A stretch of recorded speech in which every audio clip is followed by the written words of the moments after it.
Welcome, my companions. So here we are. We're going to talk about nihilism and briefly, uh, I know my attempts at brevity aren't always so successful, but I'm going to give myself 7 minutes, picking a random number, um, and to say what I've got to say.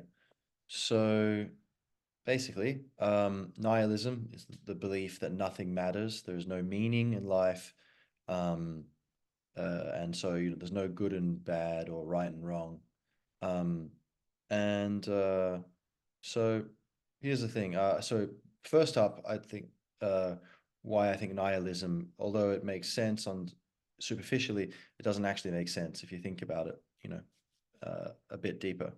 Um, so I'm going to first up use a very good point Jordan Peterson made, the psychiatrist, um, that even everyone, even people who say everything's meaningless, and that which is a nihilistic position, they don't act like their own pain is meaningless. Everyone takes their own pain seriously. Like you can take some extreme nihilist and you steal something from them, and then they'll be like, "Hey, that's not fair. What are you doing? I thought you're a nihilist." Like, but that's not fair. There's some like what's deeper, what you say or what you do, right? What you do is deeper. And so the way you behave, that should, because a lot of things we behave are below the conscious level, they're subconscious or embodied. And so what we really believe deep down, like is someone confident if subconsciously they're anxious? No, they could look confident, but they're not really confident. It's like, at the depths, like what do you really think, if you kind of, and not what you're covering up over the top. So, they could say, "Oh, I don't believe, everything's meaningless. There's no such thing as right and wrong," but then they don't act that way in their own experience. And so you would have to conclude they actually, deep down, they do believe there's right and wrong. And so even if their definition of right and wrong is just what is right, helps me and what doesn't help me, you know, and then you could work upon expanding that to be like, oh, well, other people, maybe who are nihilists like you, they're in the same situation. And even other people in general, you know, everyone is in the same situation. And so, why is it? You could ask yourself, why is it that they are different to you? Because you could have been born someone else in theory, right? So why are you putting this person, if you looked at it objectively, why are you putting this person called yourself ahead of the others? Is there a reason, or is it just because you happen to be that person? Because that doesn't seem very logical. Or you're not interested in logic and reality. But I thought that's what you're saying. You're turning the whole intuitive, you know, foundation of life. Yeah, it matters. There's right and wrong. You're turning that up because you think you know better. Isn't that out of apparently you're the logical one? So if you're being logical, you'd have to say, oh, okay, if I act like my own pain matters, um, and therefore I believe in the bad, what hurts me, and therefore the good, an important point to finish Jordan Peterson's thing, which I forgot to say, is then that creates, if you believe in the bad, you believe in the good, because it's a polarity. Your version of the good is just what minimizes your own pain. Um, and the bad is, maximizing your own pain. Um, and so you could say, the meaning of life for you can just be trying to make life less like hell. And maybe even eventually you might start thinking of heaven, in the terms of, good and bad here, not talking about an afterlife. Um, but yeah, and then you might start to think, wait a minute, why doesn't this apply to everyone? Yeah, so, but that's it. That's the first point. Everyone acts as if our pain matters. And so yeah, all right. Secondly, then I think nihilism, is very destructive for us. Like people lose ambition to, kind of create a life or experience things that seems meaningless. They get disconnected from other people. They're more willing to hurt other people or to not help them because it seems like it doesn't matter. Um, and people abusing positions of authority because they think, hey, this is all an illusion anyway. This doesn't even matter. Like, at the end of the day, this is all going to get melted into the sun, and this is all an accident anyway. There's no such thing as God. That's just, antiquated superstition. Um, and so people can, get away with terrible things, and then that causes a negative, like a spiral, like a feedback loop of increasing negativity because you're doing bad things which hurt you and hurt others, and then you get the bad karma from that because you're connected to everyone.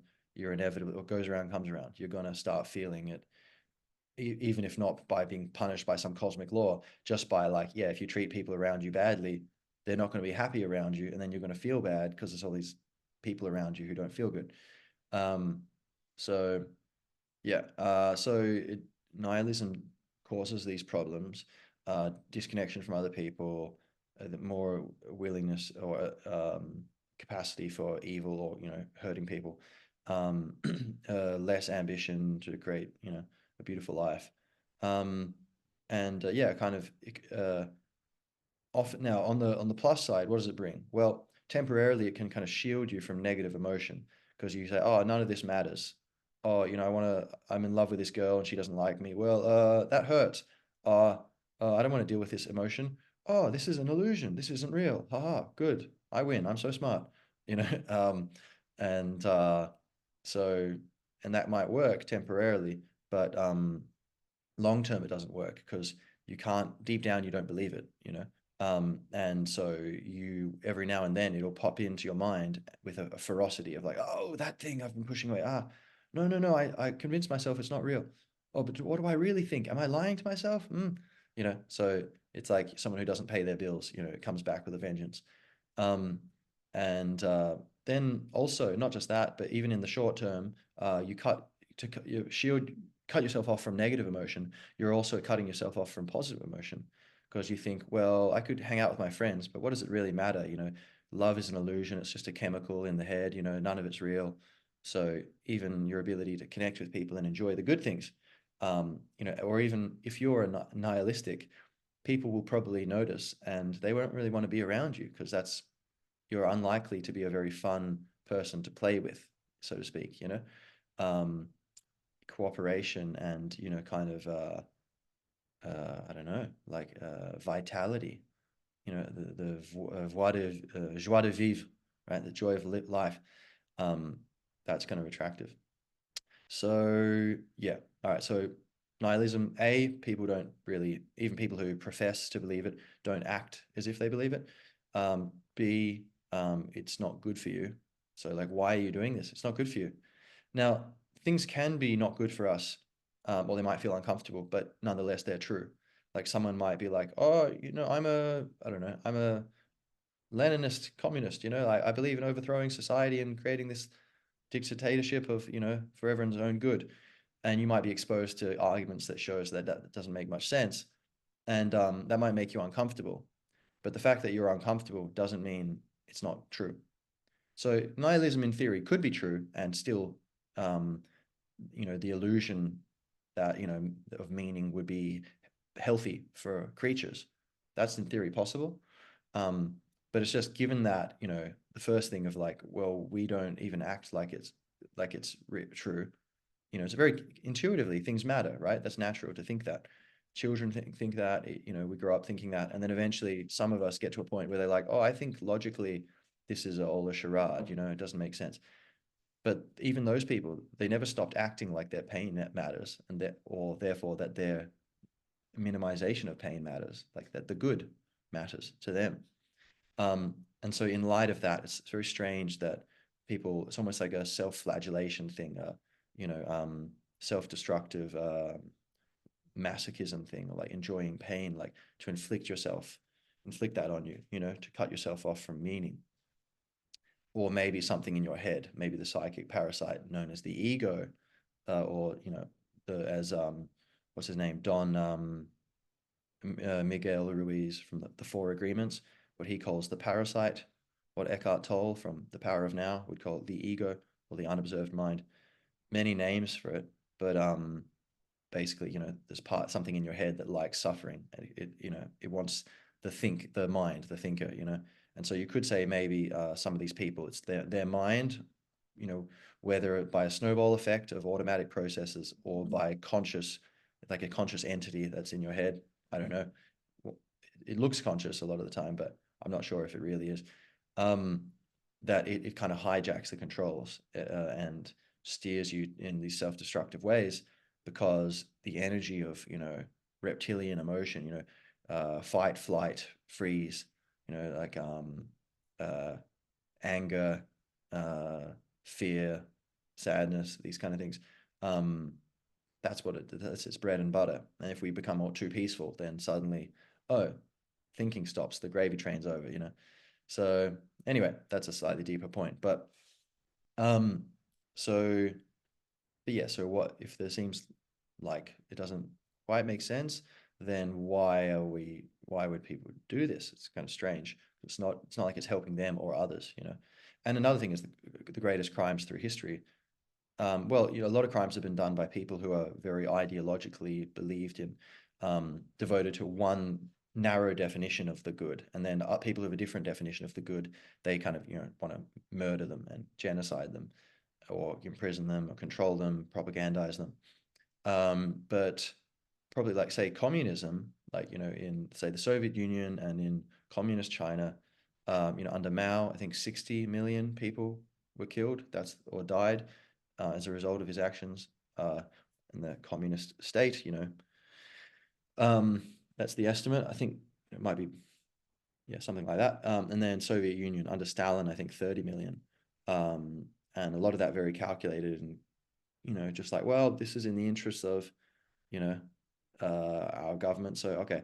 But you they were atheists, that that their religion was the state. So you'd wonder, like, it seems like maybe you could make the argument, at least, that they got too cut off from meaning. Like, their idea of, like, oh yeah, their ideology and dictatorship of the proletariat, and da da da, that maybe was up in the head, but maybe not down in the heart. Maybe that wasn't really believed too deeply, or at least not by many. And so perhaps it was that disconnection from a devotion to good and bad in the world, like, or having a too narrowly defined version of it. But anyway, which caused a lot of atrocities. So then finally, and this kind of building up to, this is kind of the kicker, I think, is it's an assumption. Nihilism, there's not enough evidence to suggest that, like, oh yeah, everything's meaningless. Far from it. You can't even, there's not even enough evidence to prove that God doesn't exist. Like atheists, it's just another religion. The religious impulse is attaching to the idea of, oh, definitely there is no creator.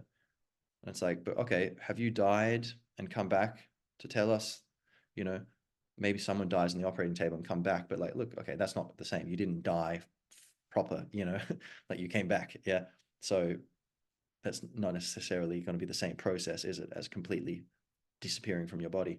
So none of us, if we're alive, that means, okay, we in this lifetime hasn't ended for us, right?